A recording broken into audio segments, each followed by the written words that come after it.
Broadway ਤੁਹਾਡੇ ਵਿਦੇਸ਼ ਜਾਣ ਦੇ ਸੁਪਨਿਆਂ ਨੂੰ ਦੇਵੇਗਾ ਹਕੀਕਤ ਦੀ ਉਡਾਨ। नमस्कार दोस्तों, मैं अमरजीत ब्रॉडवे इमिग्रेशन सर्विसेज से लगातार कोशिश इस चैनल के जरिए कनाडा स्टडी वीज़ा को लेके हर लेटेस्ट इंपॉर्टेंट अपडेट आपसे शेयर करते रहे। सो कनाडा में जहां पर आने वाले दिनों में पूरी उम्मीद है कि गुड न्यूज़ सुनने को मिलेगी और शायद वन मॉड्यूल 5.5 और पीटी ओवरऑल 60 और टॉयफल 83 एक्सेप्ट होगा। उसी के साथ साथ एक बड़ा चेंज पीआर को लेके भी उन्होंने कर दिया है, क्योंकि जितने भी बच्चे पीआर करते हैं, जो यहाँ से स्टूडेंट जाते हैं वो भी बाद में करते हैं, या यहाँ से जो लोग डायरेक्ट करते हैं वो भी।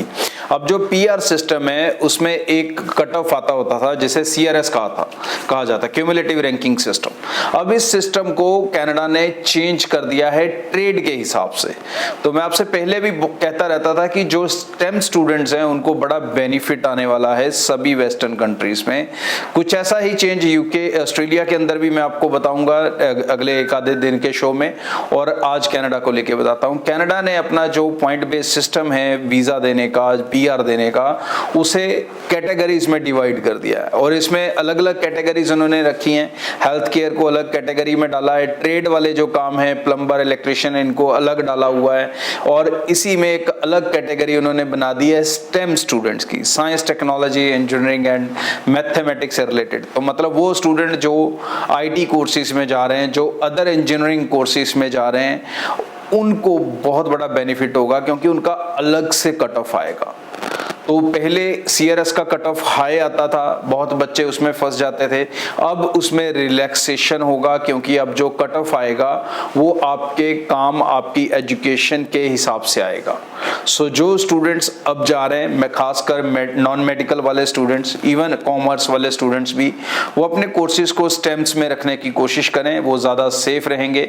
जो स्टेम में नहीं है, मैं आपको नॉलेज के लिए बता देता हूँ, जैसे आप कर लेते हो टीचिंग का कोई कोर्स, जैसे आप ले लेते हो हॉस्पिटैलिटी मैनेजमेंट, कलनरी आर्ट्स, ये चीजें स्टेम में नहीं आती हैं। स्टेम में साइंस, टेक्नोलॉजी, इंजीनियरिंग और मैथमेटिक्स रिलेटेड आएगा। तो इन कोर्सेज के अंदर ही जाने की कोशिश करें, जिसमें सबसे ज्यादा बच्चे ऑलरेडी आईटी कोर्सेज में जाते हैं। बिजनेस फील्ड भी इसमें आती है मैथमेटिक्स के कारण।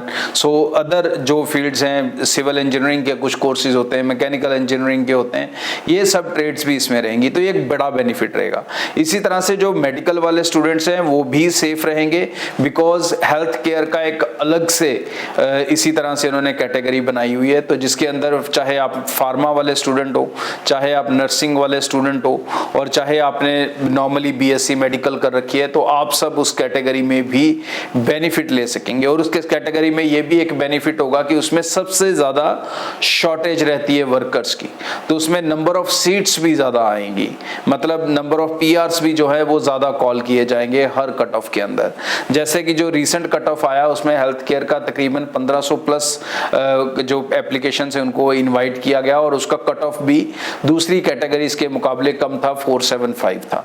तो इसी तरह से बाकी कैटेगरीज के भी अलग अलग कट ऑफ होंगे। सो ये एक बड़ा बेनिफिट आपको कनाडा देने वाला है। कनाडा सिग्नलाइजिंग कि उसको अपनी लेबर जो मार्केट है उसको पूरा करना है, जिस जिस सेक्शन में लेबर की ज्यादा शॉर्टेज है उसमें उसे ज्यादा ध्यान देना है। तो इसके अंदर डेफिनेटली जो स्टेम कैटेगरी में आने वाले हैं, जो हेल्थ केयर में आने वाले हैं, वो सब बंदे बेनिफिट में रहेंगे।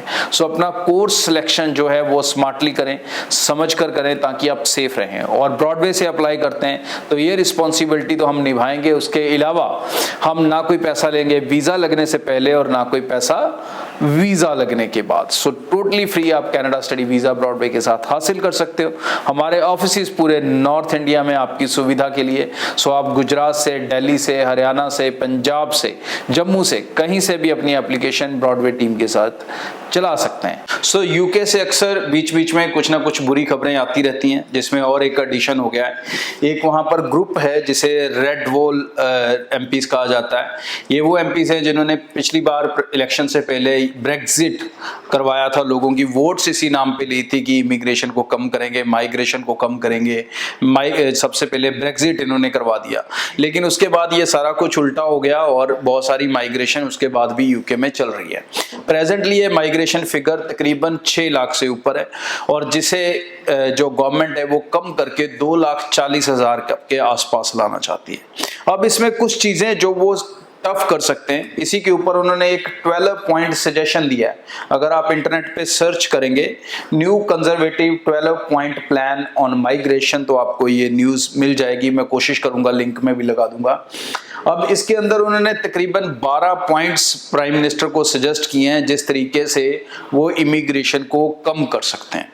अब इनमें से मैं पहले ही बता दूं कि ये इम्प्लीमेंट नहीं हो रहे, ये रूल नहीं बना है, ये कुछ लोगों का सजेशन है, क्योंकि इनको भी अपनी वोट्स लेनी है, इनको भी यूके में आने वाले इलेक्शंस जीतने हैं, तो कहीं ना कहीं थोड़ी सी स्टिफनेस एक बार तो जरूर आएगी, जिसे लेके ऑलरेडी पहले ही स्पाउस वीजा को लेके डिक्लेयर हो चुका है। अब जो दूसरा इनका मेजर टारगेट बन गया है वो है केयर वर्क, क्योंकि यहाँ से लोग बहुत सारे केयर वर्क के अंदर जा रहे हैं और वो केयर वर्क की जो रिक्रूटमेंट है वो उसे कम करना चाहते हैं। अब इसमें एक गुड न्यूज भी और एक बैड न्यूज भी है। गुड ये है कि वो उनका ये प्लान है कि अगर हम केयर वर्क की सैलरीज को बढ़ा देंगे तो जो लोकल लोग हैं वो इस जॉब को प्रेफर करने लगेंगे दूसरी जॉब्स के कंपैरेटिवली। जो इन्होंने सजेस्ट किया है कि तकरीबन उसकी जो सैलरी अभी 11 पाउंड के आसपास रहती है उसे बढ़ाकर 15 पाउंड या उससे ज्यादा कर दिया जाए। उससे क्या होगा कि जो लोकल जॉब्स नॉर्मल लोग करते हैं वो उसकी जगह केयर वर्क को प्रेफर करने लगेंगे और केयर वर्क के अंदर फिर माइग्रेंट्स को नहीं बुलाना पड़ेगा। So that is the one plan they suggested. तो इसमें ये नहीं मैं कहता सैलरीज कितनी बढ़ेंगी कितनी नहीं बढ़ेंगी, लेकिन माइग्रेशन जो वर्क परमिट को लेके है वो आने वाले दिनों में कम हो सकती है। तो इस चीज का तो आप ध्यान दे सकते हो। ये तो उनके पॉइंट में अब आ चुकी है ये सेकंड कैटेगरी आफ्टर डिपेंडेंट। ये सेकंड एक्शन उनका हो सकता है मेजर वाला, आने वाले 3-4 महीने में शायद वो इंप्लीमेंट कर दें जनवरी के आसपास इस चीज को भी। सेकंड उन्होंने जो सजेस्ट किया है उन्होंने बहुत डेंजरस कुछ सजेशंस दिए हैं, जिसके उन्होंने ये भी कहा है कि अगर माइग्रेशन को कम करना है तो PSW को बंद कर दो, उससे 50,000 लोग कम हो जाएंगे। उन्होंने ये भी कहा है कि हम जो हेल्थ केयर चार्जेस जाते हैं अभी तकरीबन 450-500 पाउंड, उसको बढ़ा के 2000 पाउंड कर दिया जाए पर ईयर। तो मतलब ना बुलाने वाली बात है स्टूडेंट को इसके अंदर। तो ये ऐसे पॉइंट्स तो शायद प्रैक्टिकली पॉसिबल नहीं है कि गवर्नमेंट ऐसा कुछ कर पाए। उससे अच्छा तो फिर वो स्टूडेंट बंद ही हो जाएगा, वो सीधा ही कह दें कि बंद है, क्योंकि बढ़ाने की जरूरत ही नहीं है। क्योंकि इतना बच्चा कोई पागल तो है नहीं कि 3 साल पढ़ने जा रहा है और 6 लाख हेल्थ केयर का सरचार्ज ही दे देगा वो 15 लाख फीस के साथ। तो ऐसा तो कोई भी बच्चा नहीं करने वाला है, और ना कोई बच्चा इस तरह से जाएगा चाहे वो कितना भी टॉपर है। उसके पास और बहुत सारी ऑप्शंस हैं, वो कनाडा जा सकता है, ऑस्ट्रेलिया जा सकता है, US आज की डेट में सक्सेस रेट इतना दे रहा है। तो ये पॉसिबिलिटीज इंप्लीमेंट होने वाली ज्यादा इसमें से नहीं है। बट यस, जो मैंने आपको क्लैरिफाई किया, जो स्पाउस एप्लीकेशन मेजर, ये मेरी बात को पकड़ दो कि जो स्पाउस जाना चाहते हैं भाई, आज की डेट में क्या हो रहा है कि उन्होंने सुना कि स्पाउस जनवरी में नहीं जाएगा, तो वो सारे लोग जो स्पाउस जाना चाहते थे अब वो वर्क परमिट की तरफ घूम चुके हैं। तो वो वर्क परमिट मांगने लगे हैं, वो टायर 2 में जाना चाहते हैं, केयर वर्क के अंदर जाना चाहते हैं। जा सकते हो, आज की डेट में कोई प्रॉब्लम नहीं है, जा रहे हैं, जो केस लगे वो जाएंगे, रुकेंगे नहीं। ये कोई कानून नहीं आया है, ये न्यूज आई है। बट ये अब उनके सेकंड टारगेट पे है।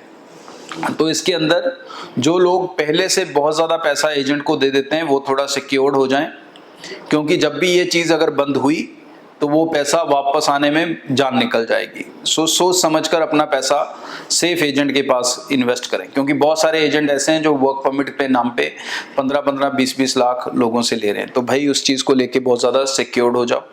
सेकेंडली, हो सकता है कुछ आने वाले दिनों में इसके अंदर इंटरव्यूज भी आ जाएं, आपसे एयरपोर्ट पे पूछगिछ भी हो। तो टायर 2 में आप विदाउट आइल्स तो जा सकते हो, विदाउट PT तो जा सकते हो, लेकिन मेक श्योर कि आपके पास इंग्लिश हो, आप बातचीत कर पाओ एयरपोर्ट पॉइंट पे जब इमिग्रेशन आपको क्लियर करनी है।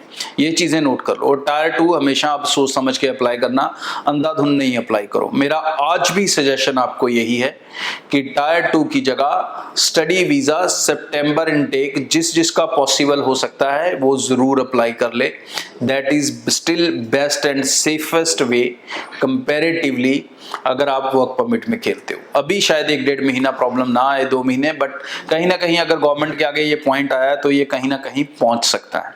सो यूके को लेके आने वाला जो समय है वो थोड़ा सा स्ट्रिक्ट होगा।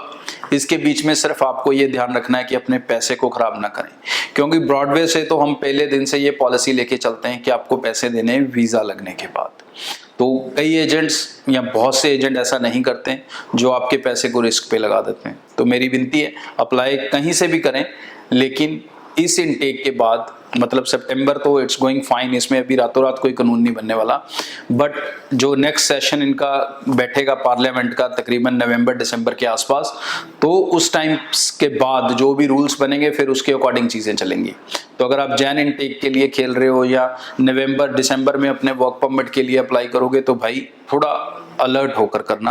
आगे इस चैनल के जरिए जो भी डेवलपमेंट इस चीज़ों को लेके होंगी वो मैं आपसे अपडेट करता रहूँगा। स्टडी वीज़ा वालों को मेरी विनती है भाई कि बहुत सारे बच्चे अभी फीसिस पे नहीं कर रहे, वो सोच रहे हैं हम वर्क परमिट कर लें। ये गलती मत करना, आप स्टडी वीज़ा पे ही जाओ, क्योंकि स्टडी वीज़ा पे वहाँ पर जाकर आपको बहुत सारी कैटेगरीज में वर्क परमिट लेने की ऑप्शन होगी, और यहाँ से अप्लाई करते हो तो ज़्यादातर आप टायर 2 केयर वर्क में जा रहे हो, और ये ना हो कि कल को कोई केयर वर्क पे रिस्ट्रिक्शन आए और आपको कोई प्रॉब्लम हो जाए। सो जस्ट बी सेफ और वहां पर जाके चीज़ों को बेहतर समझें। गवर्नमेंट आपको 3 साल का समय देगी जो बच्चे भी वीज़ा लेंगे और जो ले जाएंगे। स्टडी वीज़ा 1 साल का, अगर मास्टर्स के लिए जाते हो 2 साल का PSW, क्योंकि ये कभी भी बंद होगा तो नए बच्चों के लिए होगा, जो बच्चे ऑलरेडी वहां पर हैं उनके लिए नहीं होगा। सो डोंट वरी कि PSW इतनी जल्दी अफेक्ट होने वाला है, बट उसमें आपको सोच समझकर डिसीजन लेने का टाइम मिलेगा और अपने पैसे कमाकर आप वो डिसीजन ले सकोगे और सस्ते में ले सकोगे। यहाँ से अपनी स्टडी वीज़ा की जो बच्चे अभी भी फीसिस पे करने में कंफ्यूज्ड हैं, डाउटफुल है, वो अपनी ऑफर लेटर्स का फीसिस पे करें और जल्दी से अपने केसेस को प्रोसीड कर लें। आज के लिए इतना। चैनल को सब्सक्राइब करना ना भूलें, और thank you very much for making this channel for 1 lakh subscriber. Thank you.